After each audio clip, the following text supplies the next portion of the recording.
it gives me great pleasure. It truly is a privilege for me to introduce our next speaker, the keynote speaker for this program, for this conference, very important conference, none other than Congressman Hakeem Jeffries.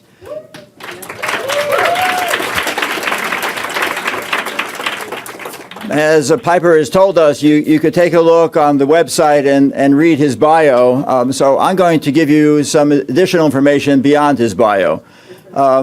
Yes, indeed, he is a fourth-term congressman. He represents Brooklyn, and he serves on the Judiciary Committee, the Budget Committee, and he, as we all know, which truly deserves a round of applause, is the force behind the First Step Act, which has really been the game changer in regard to criminal justice reform on a national level, particularly because it is bipartisan. He reached out across the aisle to a Republican colleague from a rural district in Georgia to be his partner on this. Hakeem Jeffries was born in Brooklyn Hospital, lived in Crown Heights, now lives in Prospect Heights. He's about as Brooklyn as you can get. Especially from hearing that from a Bronx boy. That really takes a lot out of me. I just wanted to add one additional piece before I continue with the intro. So I see Rabbi Joseph Potasnik, the Executive Vice President of the New York Board of Rabbis, my very dear friend and colleague. With regard to criminal justice reform, Congressman Jeffries, is that on Thursday, Rabbi Potasnik and I are both members of the Commission of Religious Leaders here in the city of New York, led by Cardinal Dolan, and we're going to be standing with Judge Jonathan Lippman in Foley Square calling for the closing of Rikers Island.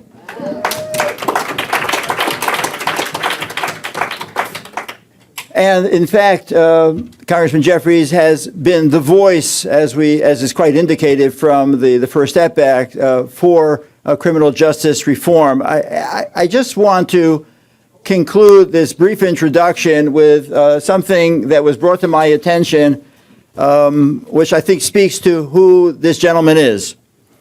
At his law school graduation in 1997, the then dean of NYU Law School made a prediction. As he introduced the student speaker, he made a point of saying that the 26-year-old, a Vanderbilt Medal recipient and a member of the NYU Law Review, stood out for his achievements, quote unquote, even in this group.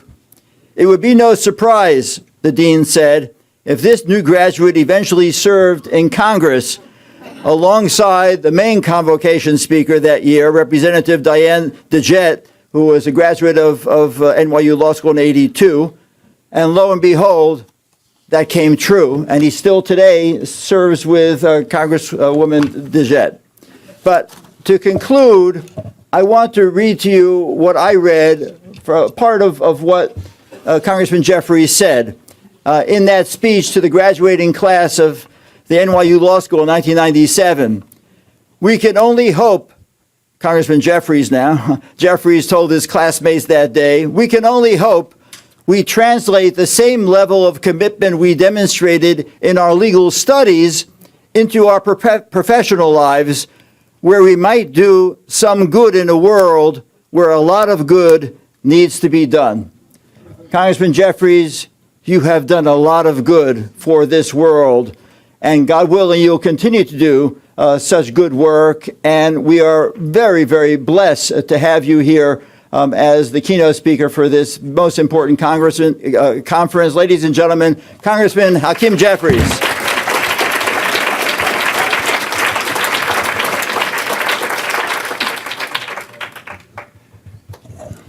Thank you, Rabbi Miller. He can introduce me anytime.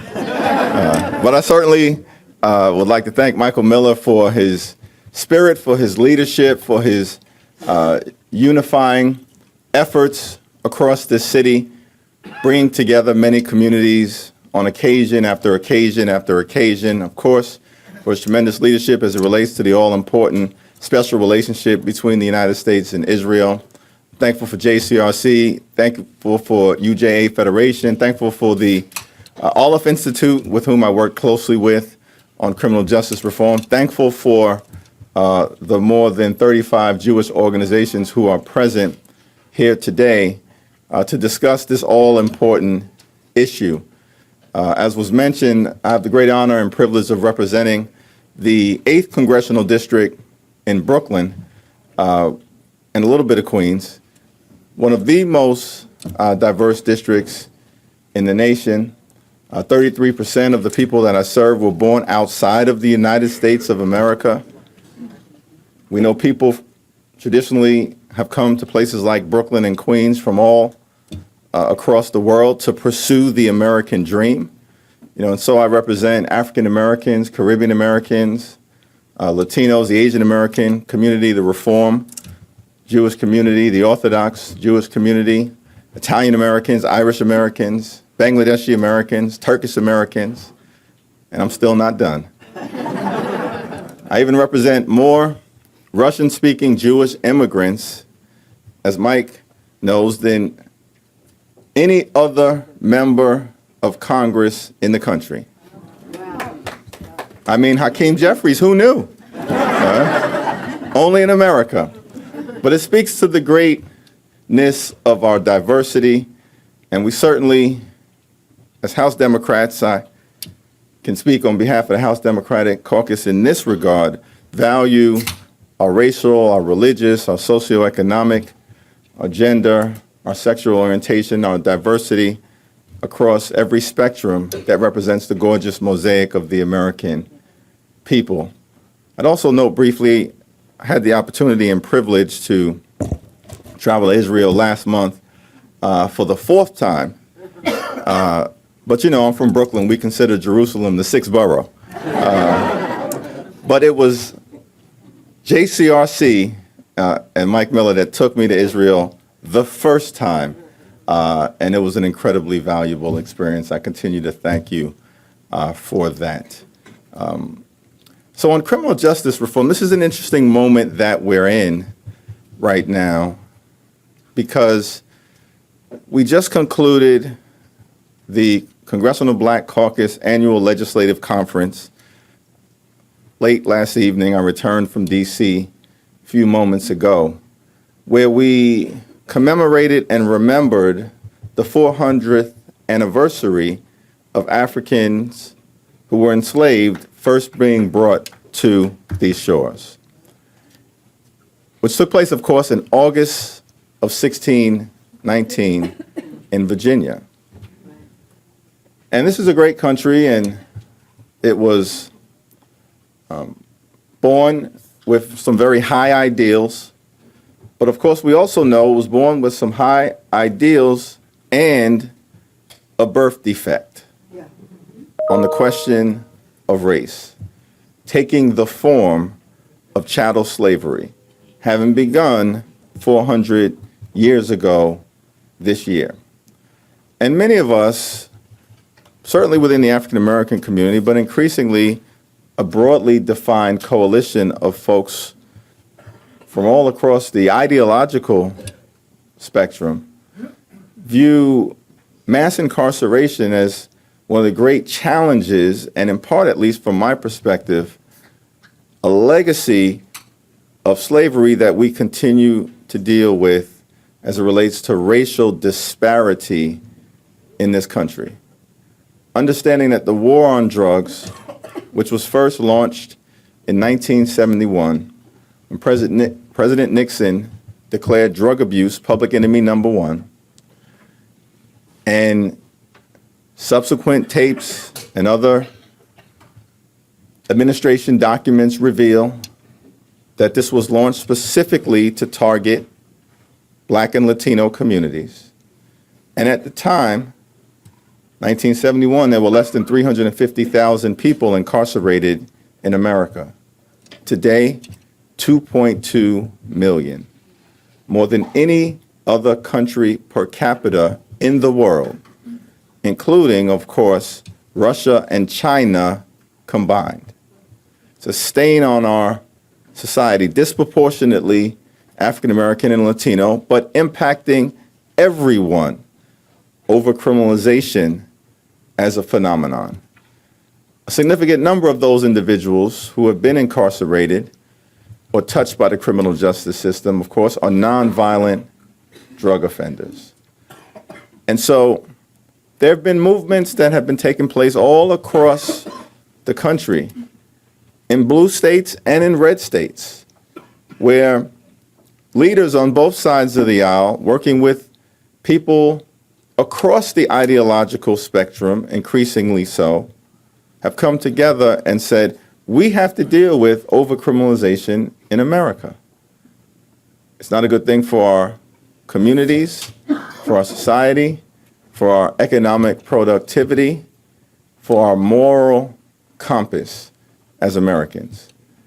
And so when I arrived in Congress in 2013, having spent some time working on criminal justice reform issues in the state legislature, I was still a little bit unsure because we're in a moment of great polarization in this country, still a little bit unsure as to whether there was a pathway toward anything meaningful at the criminal justice reform level in Washington, D.C., where Democrats and Republicans and conservatives and progressives have very different views about how to approach a wide variety of issues.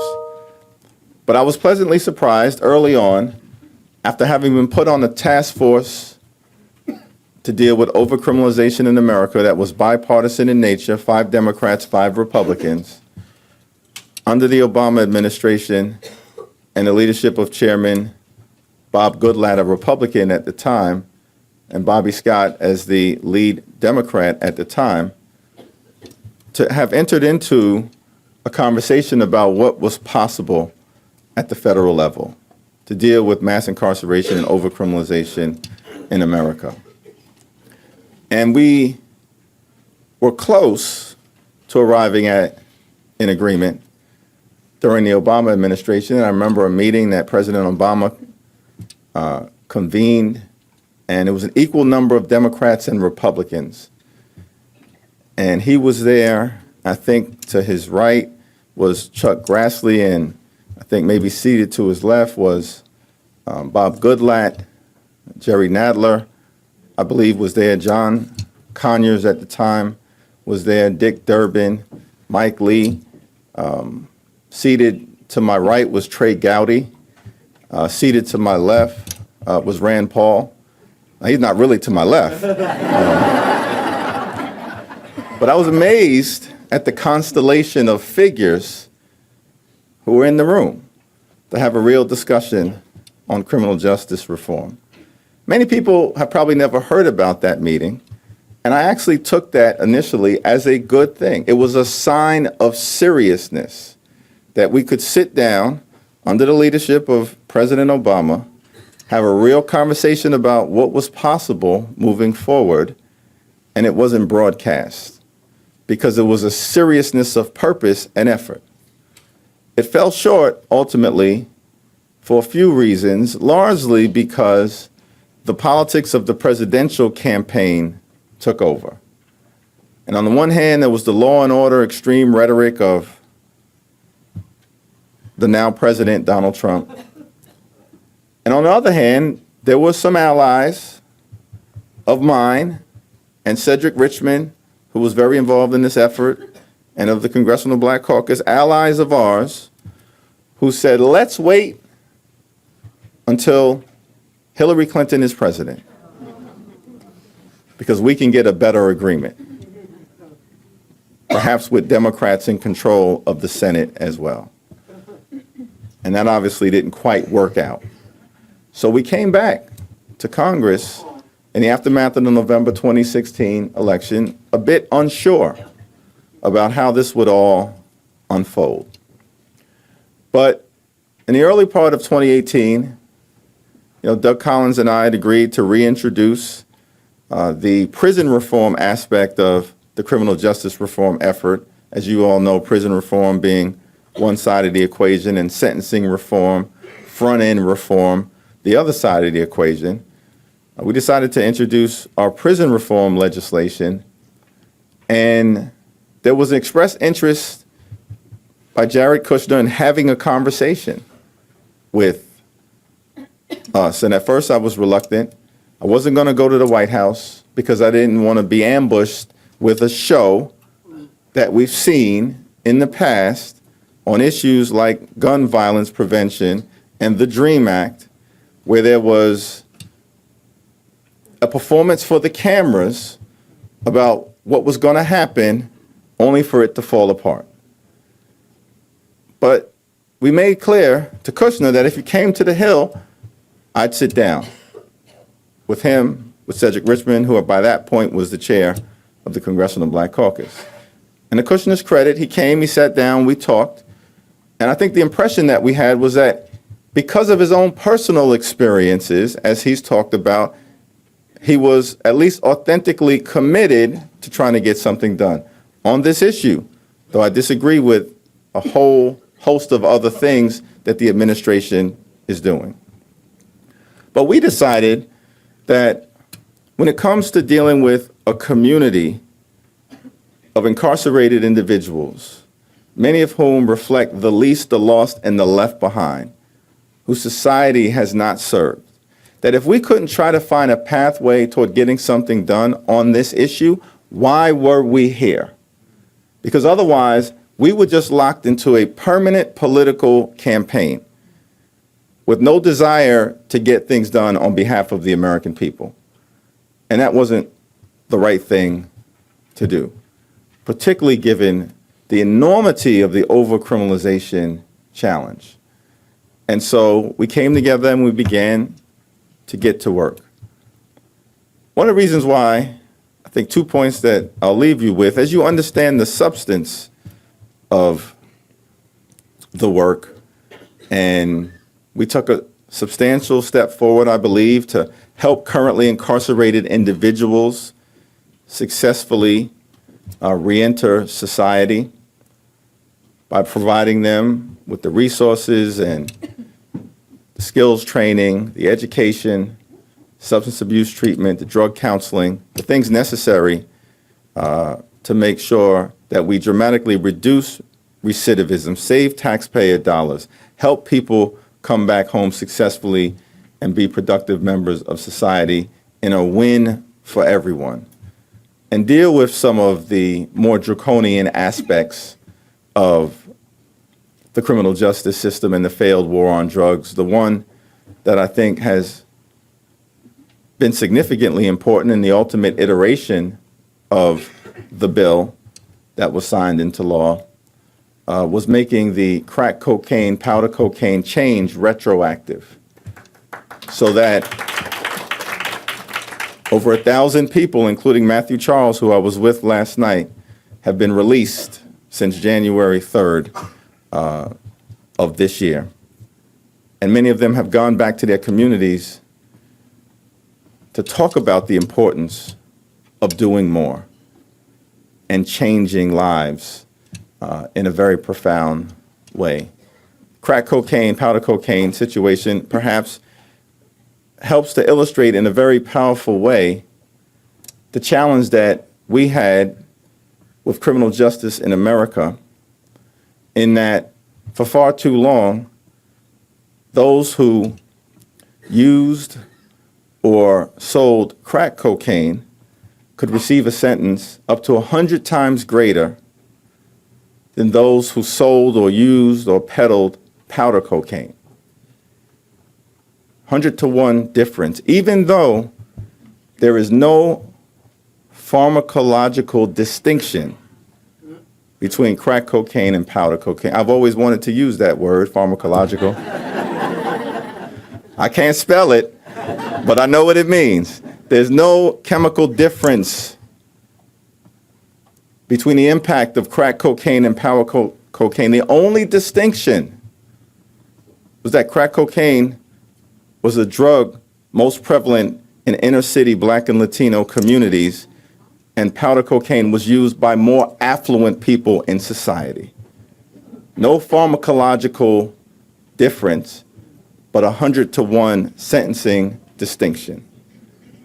It was reduced under the leadership of President Obama in 2010, pursuant to the Fair Sentencing Act, from 100 to 1 to 18 to 1, not made retroactive. So thousands of people remain sentenced in a federal penitentiary to a sentence that Congress itself had declared effectively unconscionable. But because of resistance in the Senate, it wasn't made retroactive. But in the First Step Act, we made that change retroactive, which has resulted in newfound freedom for a substantial number of individuals. And it also laid the foundation for the notion of retroactive justice, corrective action as it relates to what needs to happen. We modified the three steps, you're out, three strikes, you're out provisions of federal law, reduced life to 25, the third strike, reduced the second strike from 20 to 15, made the first strike less harsh by improving the judicial safety valve so that judges could show more discretion in meting out sentences that approximated justice. But none of that was made retroactive in the First Step Act. So there's much more, of course, that needs to be done. And we always maintained that if you had a mass incarceration epidemic that's been with us now, devastating lives, devastating families, devastating individuals for almost 50 years, you can't wave a single legislative magic wand and make it all go away. But you can take the first step and then use that as fuel for sustained energy, sustained commitment, sustained intensity to do more.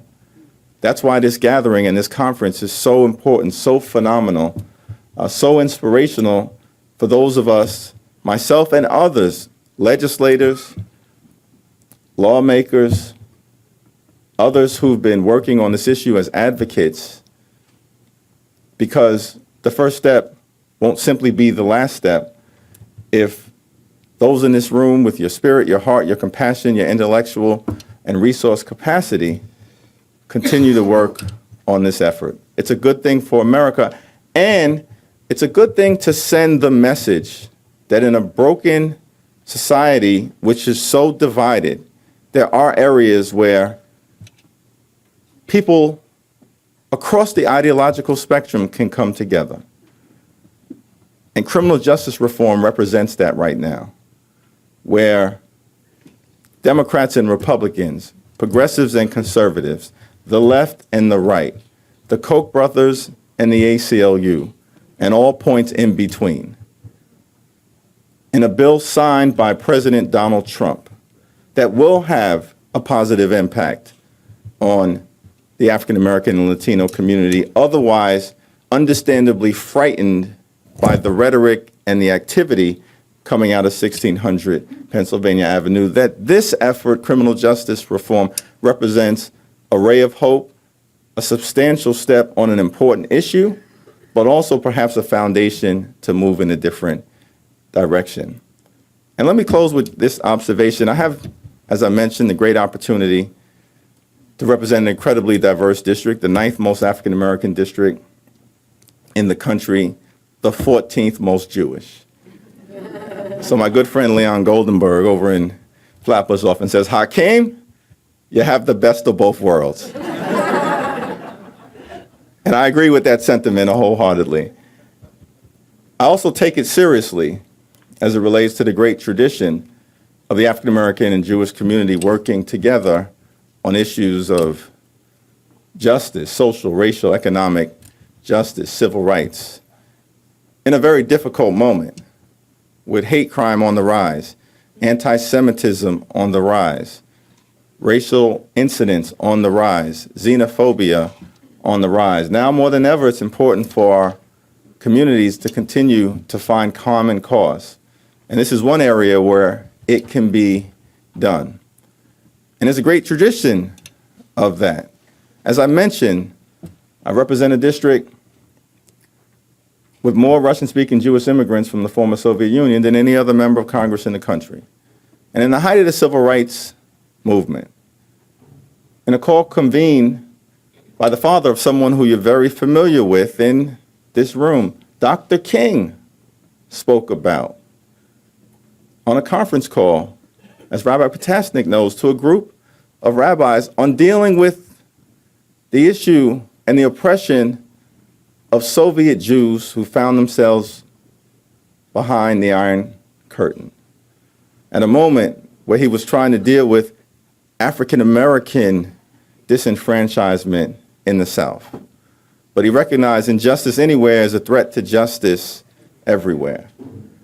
And so that's a tradition that I stand on. I also stand on the tradition of a district that in part was once represented by Emanuel Seller, 5-decade member of Congress, someone who, of course, very instrumental in U.S. support for the founding of the Israeli state, right there with President Truman in 1948 upon the United States becoming the first nation to recognize Israel's right to exist, of course, as a Jewish and democratic state, as we will continue to do to this moment. Very important leader on that issue. But he's also, in my view, underappreciated for the fact that in the 1960s, he was the chair of the House Judiciary Committee. At the time, when the House Judiciary Committee became the foundation for the 1964 Civil Rights Act and the 1965 Voting Rights Act becoming law as centerpieces of the civil rights effort. And so Dr. King, in the midst of all of it, stood with the Jewish community on an important issue. Emanuel Seller, leader of the effort to ensure the special relationship remains strong between the United States and Israel. In the midst of the challenges there, a leader in facilitating important civil rights legislation. We stood together then, we can stand together now. I'm proud to be involved in the historic announcement a few months ago of the Black and Jewish Caucus in the United States House of Representatives, first time ever. We're going to stay together on the inside, we stay together on the outside, and we'll make America the best that it can be. God bless you, and thank you very much.